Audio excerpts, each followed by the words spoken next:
நமஸ்காரம். அவன் அவனா இருக்கணும் அப்படின்ற ஒரு விஷயத்த நம்ம ஃபாலோ பண்ணிட்டு வரோம். இதுக்கு சில விஷயங்கள் நமக்கு வரும், வராமலும் போகும். குறிப்பா பார்த்தீங்கன்னா, இன்னைக்கு இருக்கக்கூடிய சூழ்நிலையில கஷ்டங்கள். அதாவது இன்னைக்கு எல்லாருக்குமே என்னன்னாக்கா, தன்னோட கஷ்டம் உடனே தீர்ந்துரணும். இல்ல கஷ்டமே வரக்கூடாது. எப்பவுமே சந்தோஷமா இருக்கணும். இதுல இன்னொரு இம்பார்ட்டன்ட்டான விஷயம் என்னன்னா, நான் நினைக்கிறதெல்லாம் நடக்கணும். இன்னைக்கு நெறைய பேரோட அதுதான். நான் நினைக்கிறது எதுவுமே நடக்க மாட்டேங்குது. என் பசங்க என் சொல்ல கேட்க மாட்டேன்றாங்க.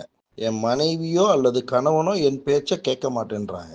இதுக்கு காரண ரீதியான என்ன யோசிக்கிறோம் அப்படின்னாக்க, நம்மளோட வேலைகளை நம்ம செய்யறது இல்லைன்றது மட்டும்தான் இதுல ஒரு உதிதம். ஒரு குடும்ப தலைவன் அப்படின்னு ஆயாச்சுன்னா, ப்ரிஃபரன்ஸ் ஆஃப் லைஃப்ல தன்னோட மனைவிக்கு முக்கியத்துவம் கொடுக்கணும். இது பொதுவான விஷயம் இது. அப்ப தாய்க்கு முக்கியத்துவம் கண்டிப்பா கொடுக்கணும்.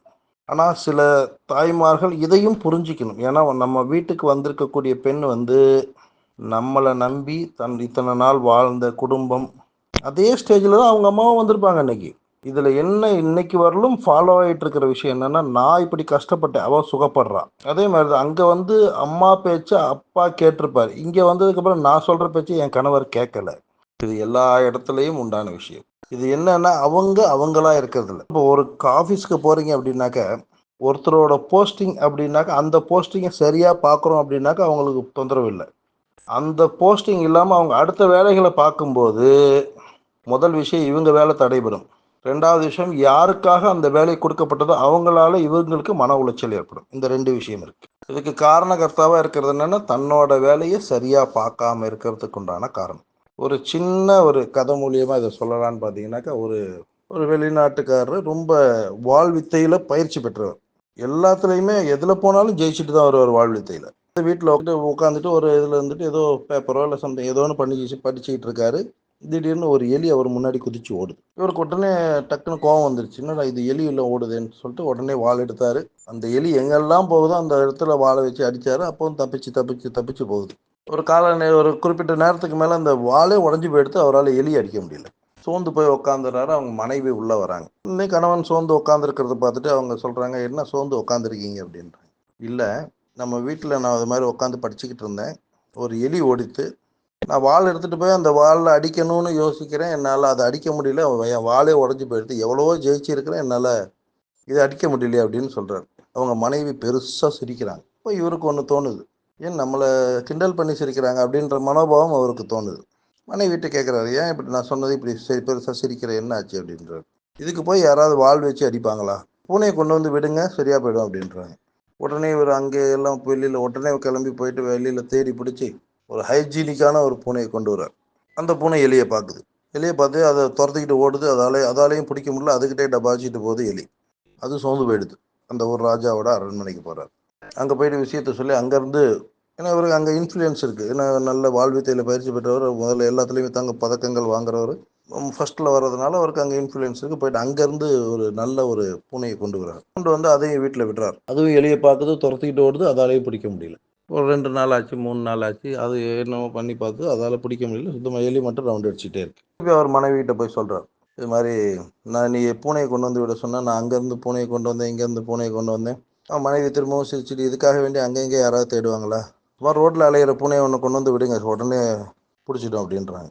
உடனே ரோட்டில் இருந்து ஒரு பூனையை கொண்டு வந்து வீட்டில் விடுறாரு. எலி ஓடுது. பின்னாடி அந்த பூனை ஓடி போய் பிடிச்சிருது. பூனைக்கு முன்னாடி வைக்கிது. இந்த 2 பூனையும் வருது. அரண்மனையிலேருந்து வந்த பூனையும், ராஜா இது ஹைஜீனிக்காக இருக்கக்கூடிய பூனை 2மே முன்னாடி இருக்குது. அந்த பூனைகிட்ட கேட்குது, எங்களால் நாங்கள் இவ்வளோ கஷ்டப்பட்டு ஒரு 2-3 நாள் அலைஞ்சோம், எங்களால் பிடிக்க முடியல, நீ எப்படி வந்தவொடனே பிடிச்ச அப்படின்னு கேட்குது. அந்த பூனை பெருசாக சிரிக்குது. நானாக இருந்தேன், அதனால் என்னால் பிடிக்க முடிஞ்சுது. உங்களோட வாழ்வியல்ன்றது வேற, என்னோட வாழ்வியல்ன்றது வேற. அதனால் என்னால் ஈஸியாக அந்த வேலையை செய்ய முடிஞ்சுதுன்னு சொல்லிட்டு எலியை எடுத்துகிட்டு போயிடுது. அதாவது நம்மளா இருந்தோம் அப்படின்னாக்க ஒரு வேலையை ரொம்ப ஈஸியாக செஞ்சிடலாம். நம்ம அப்படி இல்லாமல் நம்ம வேலையை நம்ம செய்ய முடியாமல் அவங்கள பார்த்து இந்த வேலையை பண்ணுறோம், இவங்கள பார்த்து இந்த வேலையை பண்ணுறோம் அப்படின்ற பட்சத்தில் நம்மளால் அந்த வேலையை முதல்ல சரிவர முடிக்க முடியாது. 2வது விஷயம், அந்த வேலையில் இருக்கக்கூடிய பிரச்சனைகளை நிறைய ஃபேஸ் பண்ணுற மாதிரி இருக்கும். இந்த 2 விஷயம் இருக்கும்போது இந்த பிரச்சனைகளுக்கு தீர்வு காண்றது எப்படி அப்படின்னாக்க, இதில் கிரக ரீதியான விஷயங்களும் தெய்வ ரீதியான விஷயங்களும் ஜாஸ்தி அடக்கம்.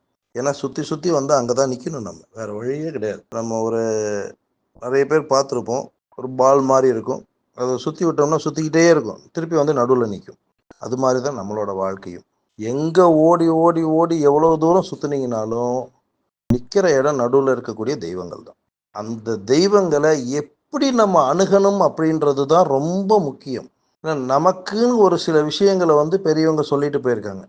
இன்னைக்கு ஆடை விஷயங்களாகட்டும், நம்மளோட வழிமுறைகள் நெறிமுறைகளாகட்டும், எல்லாமே வந்து இன்னைக்கு மாறி போயிடுச்சு. ஒரு ஆலயத்துக்கு போகும்போது இப்படிதான் நம்ம போகணும்னு சில நெறிமுறைகளை பெரியவங்க கொடுத்துருக்குறாங்க. அந்த நெறிமுறைகள் பிரகாரம் நம்ம போறோம் அப்படின்னாக்க தெய்வத்தோட அனுகூல்யம் பரிபூர்ணமா கிடைக்கும்.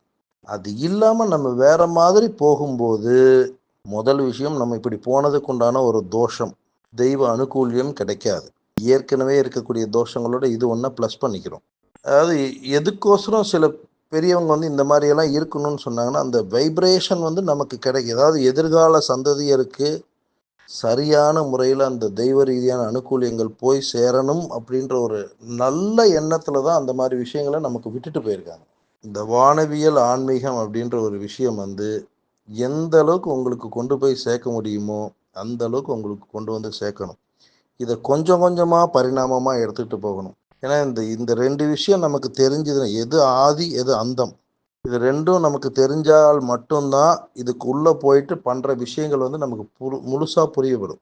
அது இல்லாத பட்சத்துல நம்மளால அந்த விஷயங்களை சரிவர புரிஞ்சுக்கிட்டு வேலை செய்ய முடியாது. நம்ம பண்ணிட்டு இருக்கிற தப்பு அப்படின்னு பார்த்தீங்கன்னா, சின்ன சின்ன தப்பு தான், பெருசா எதுவுமே பண்ணல நம்ம. ஆனா அனுபவிக்கிற விஷயம்ன்றது ரொம்ப டாப். அடுத்த பகுதியில் பார்க்கலாம். நமஸ்காரம்.